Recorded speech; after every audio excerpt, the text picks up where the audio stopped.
So I'm going to show you how to do a Stone Age cave painting. Now what I've got here is a piece of paper which I have covered. I've got some watercolour paints here, and I've just very, very lightly made a wash with a dark brown, a little bit like what we did when we did our Great Wave painting, and just very, very kind of messily washed it right over the sheet. And as you can see, I've got some darker areas as well, where I've used less water on my brush. In fact, I'll just show you some less water on my brush like so. And it's created quite a nice colour, and what I've done is I've scrumpled it up to give it a bit of texture, kind of like a cave. Now, I did actually try a little bit before with using some willow as a natural material to paint with. However, as you can see, these are quite tricky actually. So I'm going to use a paintbrush and some watercolour paints here. It's completely up to you what you'd like to use.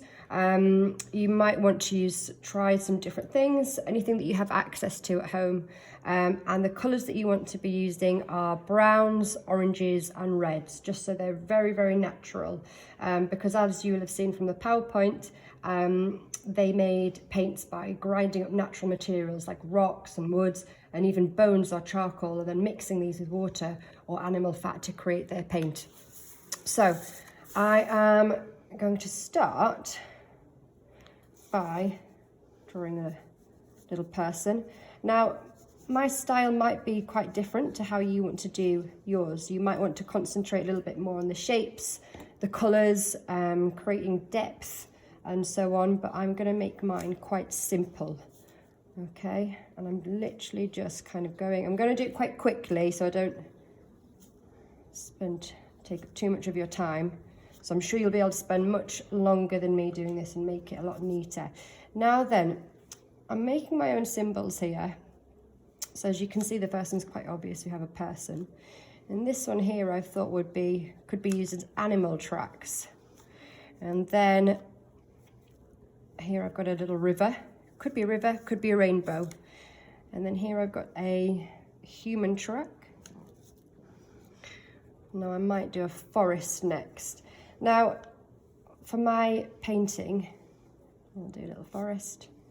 I think I'm going to represent a journey that somebody might have taken on their way to try and hunt animals, to find food. And this is the journey that they'll be going on, okay?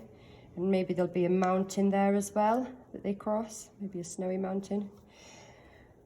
Maybe they might cross some humans on the way, another tribe or something like that. So I'm going to do a little footprint. And then maybe this symbol could represent a group of people.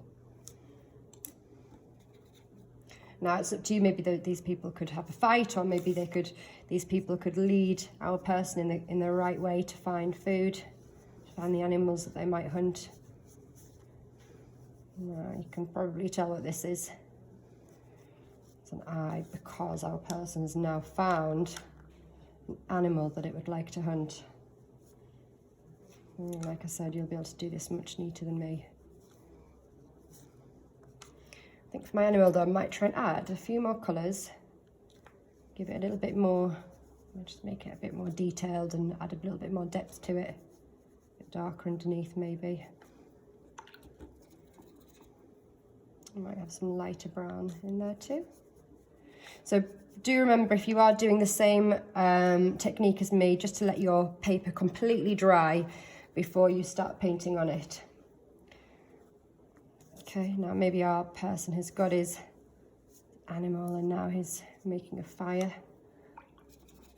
in order to cook his animal on.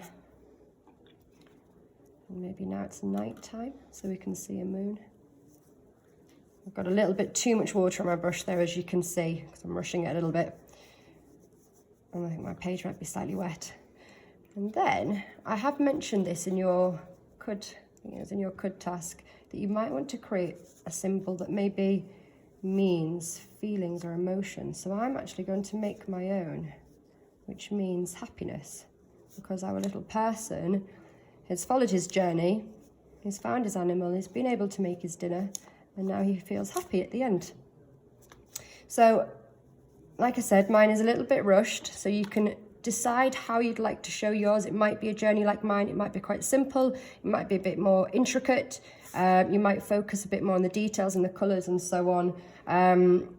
And then if you'd like to make symbols like I have, you can make, this is a little key that I made earlier, so you might show, I think I've included some of these in your PowerPoint, but things like animal tracks or mountains or other humans and human tracks, and then moons and emotions and things like these. So it's completely up to you how you would like to do your symbols. And good luck, I hope you enjoy it and I hope you do well.